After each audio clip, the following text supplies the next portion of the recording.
last video, we talked about what is democracy and what are some features of democracy. But now, today we have a very important question. Do we really need democracy? Is it really helpful or we are just idealizing it? अब कुछ लोगों का कहना है कि पिछले 75 साल से हम डेमोक्रेसी प्रैक्टिस कर रहे हैं, फिर भी हमारे देश में इतनी पावर्टी है, इतना अनएम्प्लॉयमेंट है, लोग इतना सफ़र कर रहे हैं, तो आज तक डेमोक्रेसी ने हमें दिया क्या है? उससे अच्छा तो एक डिक्टेटर होता जो एक स्ट्रॉन्ग लीडर होता, सारे प्रॉब्लम फट से सॉल्व कर देता और बोल्ड पॉलिसीज बनाता, करप्शन खत्म कर देता.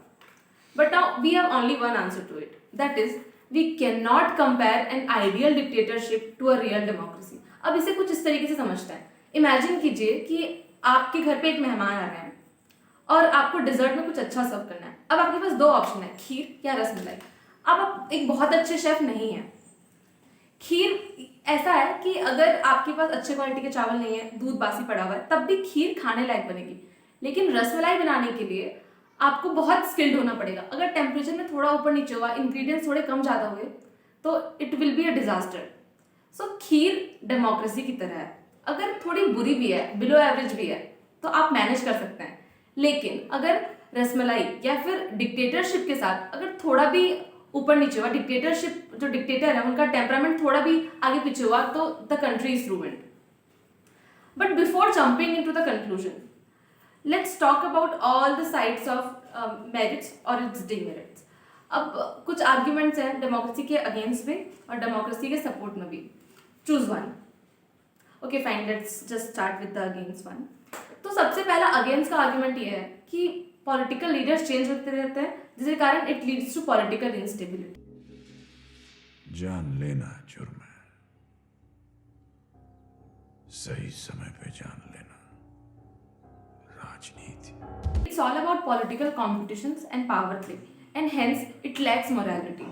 The next argument is democracy में decision making process में बहुत सारे लोगों से consult करना पड़ता है, and hence it leads to delays.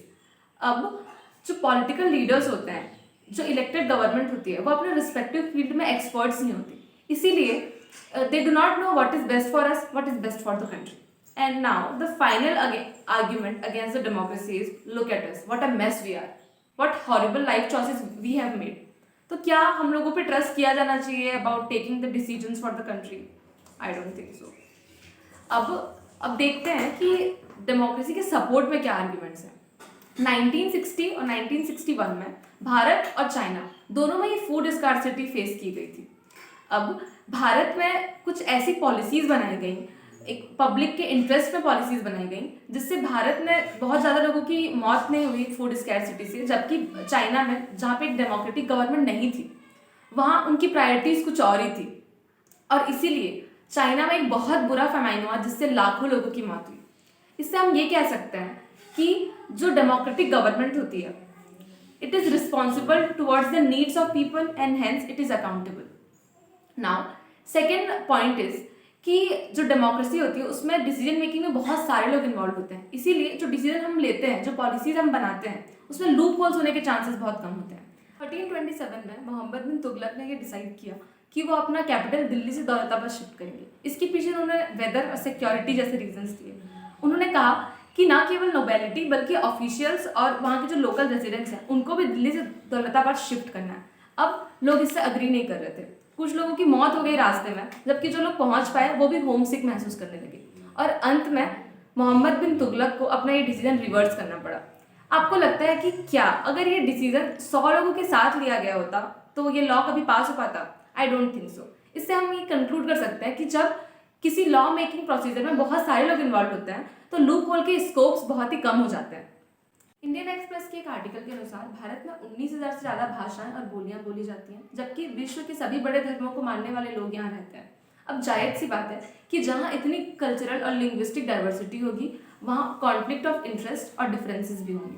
इसीलिए भारत जैसे देश के लिए, जहाँ इतनी डाइवर्सिटी है, और भी ज़रूरी हो जाता है डेमोक्रेसी का होना. Because democracy always finds a middle ground and methods to deal with differences.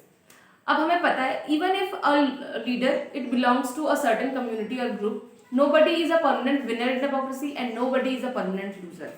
Now सबसे इम्पॉर्टेंट रीज़न डेमोक्रेसी के होने के लिए या फिर डेमोक्रेसी के सपोर्ट में एक जो सबसे इम्पॉर्टेंट आर्ग्यूमेंट हो सकता है वो ये है कि आप इमेजिन कीजिए कि क्या आप एक ऐसे ग्रुप, फैमिली और इवन रिलेशनशिप का हिस्सा होना चाहेंगे जहाँ पे आपको कोई ओपिनियन मैटर ही नहीं करता, जहाँ पे सारे मेजर डिसीजन जो आपको अफेक्ट करते हैं वो लिए जाते हैं और बिना आपसे कंसल्ट किए लिए जाते हैं?